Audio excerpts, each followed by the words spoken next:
La lettre adressée par le parti MMM à l'Assemblée nationale le 30 août dernier explique clairement que le poste de président du groupe parlementaire VPM-MMM a été confié au député Souleymane Mahmoudou.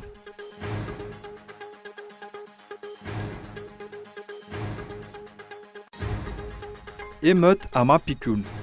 Le député élu dans ce district est descendu sur place pour s'enquérir de l'évolution de la situation.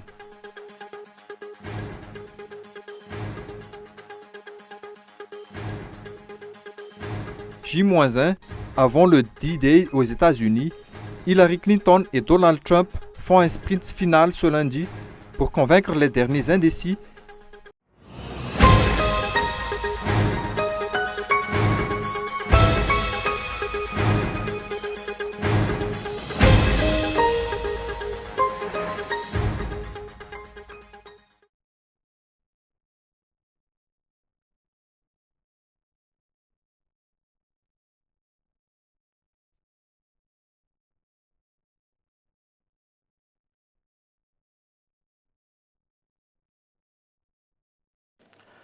Bienvenue dans cette nouvelle édition de l'information sur Cool TV. À l'actualité aujourd'hui à Madagascar, 1800 chauffeurs et propriétaires de taxis ont pris part à l'élection des membres du nouveau bureau professionnel des taxis villes d'Antananarivo vendredi dernier. Ils attendent beaucoup de ce nouveau bureau face notamment à la réforme que la commune urbaine d'Antananarivo tenterait de mettre en œuvre ou encore les taxis clandestins qui pullulent dans la capitale. Selon la présidente de ce bureau, toute décision concernant leur métier devrait désormais faire l'objet d'une consultation.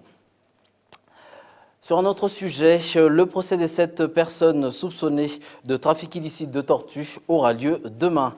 Des tortues qui ont été saisies à Antananarivo le 22 septembre dernier. L'évolution de cette affaire est suivie de très près depuis qu'une haute personnalité a tenté de camoufler l'affaire et de soudoyer les juges en prévoyant de leur offrir 20 millions d'ariars.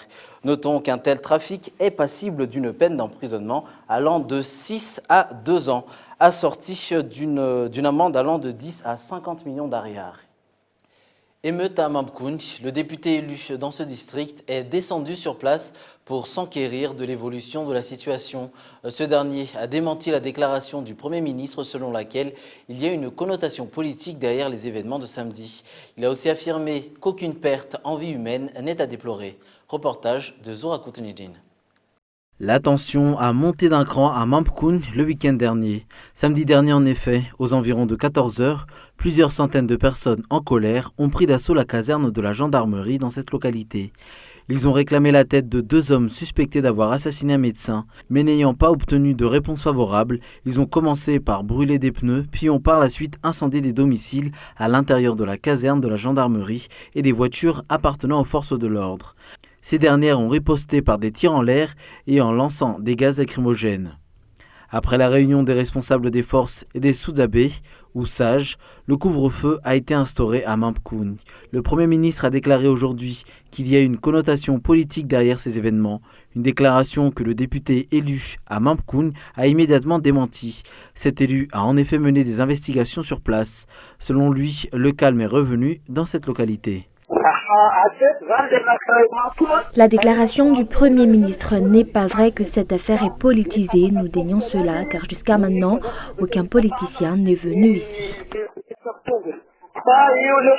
Ce député a démenti les informations relayées par la presse selon lesquelles 2 personnes ont trouvé la mort dans cette émeute. Notons que depuis hier, ces événements à Mampikoun inondent les réseaux sociaux. Des événements qui, d'après les internautes, prouvent que la population n'a plus confiance ni à la justice ni aux forces de l'ordre à cause de la corruption. Notons que les cas de vindictes populaires se sont succédés à Mananzar, Sambav ou encore Vatmanj. Des vindictes populaires qui ne cesseront tant que les responsables ne manifestent pas de volonté politique à assainir la justice.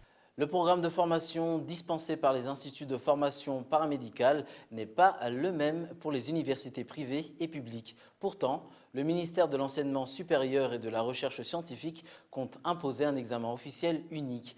Le cercle mixte de réflexion pour la revalorisation des paramédicaux à Madagascar conteste. Reportage de Michel Aranardzone. Une centaine d'instituts privés spécialisés dans la formation de paramédicaux sont recensés à Madagascar, mais seulement la moitié d'entre eux arrivent à former des paramédicaux compétents et qualifiés. Cela est dû à la différence entre le programme d'enseignement dispensé par les universités privées et les universités publiques. Les écoles paramédicales privées et publiques suivent chacune leur programme et cela impacte sur la qualité de la formation. Ainsi, le cercle mixte de réflexion pour la revalorisation des paramédicaux à Madagascar conteste la tenue d'un examen officiel unique, les niveaux n'étant pas les mêmes pour les étudiants. Les premiers concernés par la réforme que le ministère de l'Enseignement supérieur compte appliquer sont en train de négocier avec les responsables du dit ministère selon les explications. La lettre adressée par le parti MMM à l'Assemblée nationale le 30 août dernier explique clairement que le poste de président du groupe parlementaire VPM-MMM a été confié au député Souleymane Mahamoud. Récemment pourtant, son prédécesseur persiste à dire qu'il demeure le président de ce groupe parlementaire. Apparemment, le président de l'Assemblée nationale n'a pas considéré cette lettre. Reportage de Zoura Koutinjin.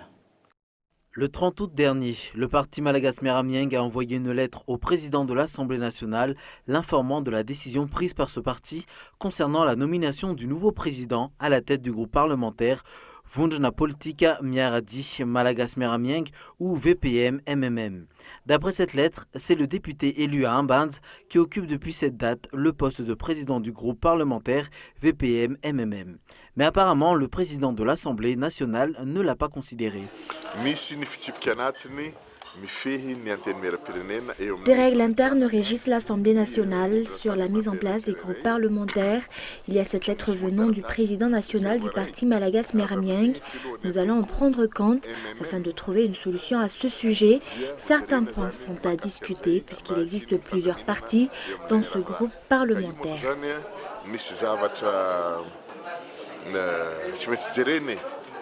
Le président de l'Assemblée nationale est-il en train de défendre les députés adeptes du retournement de veste? Notons qu'après avoir rappelé à l'ordre le député Milavund Philobert, étant donné qu'il a dévié de la ligne de conduite de son groupe parlementaire, le président du MMM a décidé de le remplacer au poste du président du VPM-MMM par le député Souleymane Mahamoud.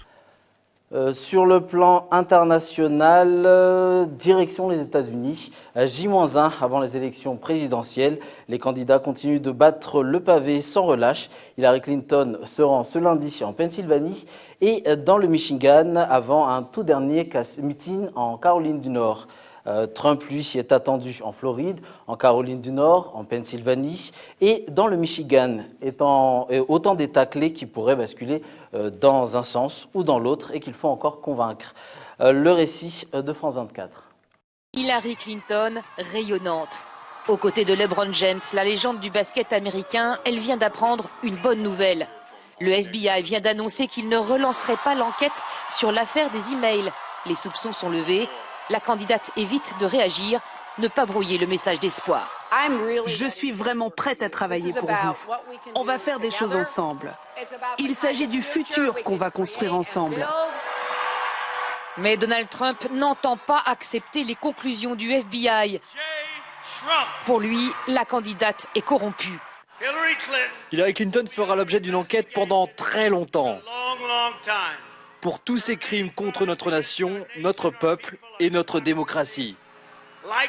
Et ça se terminera par un procès. Aussitôt la foule scande, enfermez-la. Les supporters sont persuadés qu'Hillary Clinton est une criminelle. Elle doit aller en prison tout de suite. Ça fait 25 ans qu'elle aurait dû être en tôle, elle et son crapuleux de mari. Barack Obama, lui, continue ses attaques au vitriol contre Donald Trump. Mais à la veille du scrutin, le ton est solennel. Hillary Clinton doit lui succéder. Je dois vous dire, il n'y a qu'une seule candidate dans cette compétition qui ait dévoué sa vie à rendre l'Amérique meilleure. C'est la future présidente, Hillary Clinton. Ce soir, avec Michelle Obama, il rejoindra la candidate pour un concert avec Bruce Springsteen. La famille démocrate jette toutes ses forces dans la bataille finale. Mossoul, qui est en train d'entrer dans sa 4e semaine, se poursuit. Les forces kurdes qui agissent au nord-est de la deuxième ville d'Irak ont attaqué ce matin la localité de Bashika, située à 15 km du centre de Mossoul. Sur les autres fronts, notamment dans la ville, l'armée irakienne poursuit aussi sa progression, mais elle doit faire face à des forces djihadistes prêtes à tout pour la retenir. Reportage de France 24. Le drapeau noir de l'organisation de l'État islamique tombe. À Hammam el-Alil, au sud de Mossoul, les soldats de l'armée irakienne sont accueillis en héros. Après des jours de combats acharnés, les forces pro-gouvernementales ont libéré une partie de la ville des griffes du groupe djihadiste. Une reprise stratégique, leur ouvrant la voie à un nouveau front vers Mossoul. Dans le fief de l'organisation terroriste, l'armée irakienne se heurte à une forte résistance.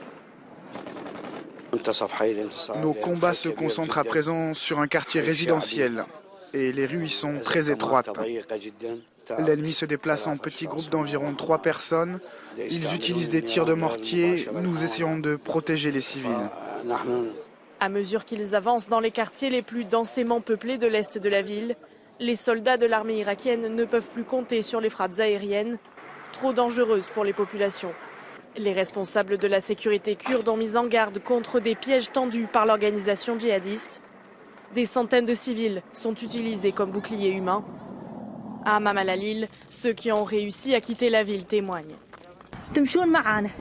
Ils ont frappé très fort à la porte, mais nous n'avons pas ouvert.